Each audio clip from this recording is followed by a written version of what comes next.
He texted you, out of nowhere. Something small, a meme, a hope you're doing well, maybe just your name showing up on your screen after weeks of nothing. And for a second, your whole nervous system lit up like it meant something. You read it twice. You almost answered in one word so you wouldn't seem too eager. And then you sat there, wondering why a meme could do this to you. Here's the question nobody wants to ask in that moment. Did he come back to talk to you? Or did he come back to avoid talking about what happened? By the end of this video, you'll be able to tell the difference between someone reopening a door and someone just checking if the porch light is still on, because those are not the same thing, and confusing them is how good people stay stuck for months. Renewed contact feels enormous when you've been on the other side of silence, but contact is not repair. Reaching out is not reconciling, and reconnecting is not the same as rebuilding. Think of 4 separate doors in the same hallway. Reaching out just means he knocked. Reconnecting means you're talking again.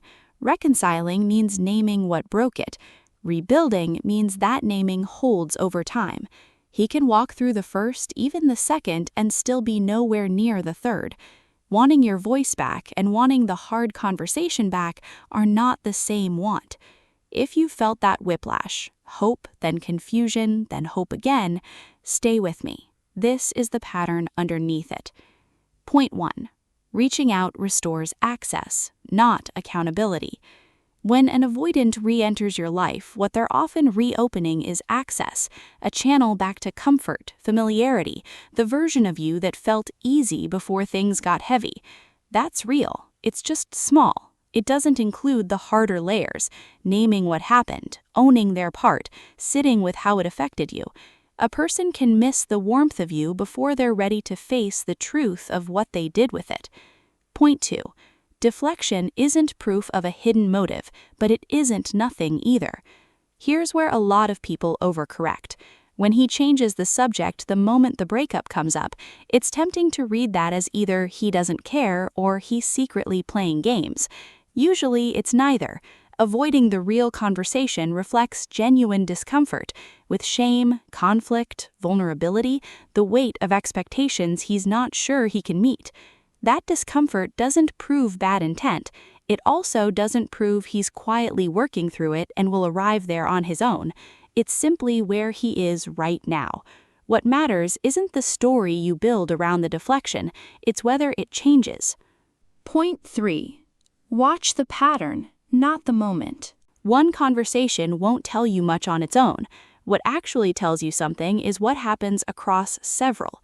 Does he stay in casual territory, memes, nostalgia, remember when, but visibly redirect, go quiet, or get short the second the relationship itself comes up? Does that still hold true the 3rd time, the 5th? And here's the part that's hard to sit with. You might be the one who ends up protecting the silence, softening the question before you ask it, letting the subject change without pushing back, because pushing back risks losing even this much of him again. That instinct makes sense. You're not wrong to want to hold on to what little contact you have, but notice it when it happens. If you're the one managing the conversation so it never gets uncomfortable for him, the ease you're feeling isn't safety. It's a truce you're paying for alone. Frequency of contact and how easy it feels are not evidence of change. They're evidence of comfort. Those are different currencies. Genuine repair has a shape you can actually check for. Acknowledgement of what happened, responsibility instead of explanation, a clear stated intention, a real willingness to hear how it affected you, not just apologize in the abstract, and then consistency that outlasts one good conversation. A meme doesn't have that shape. A thinking of you at midnight doesn't either.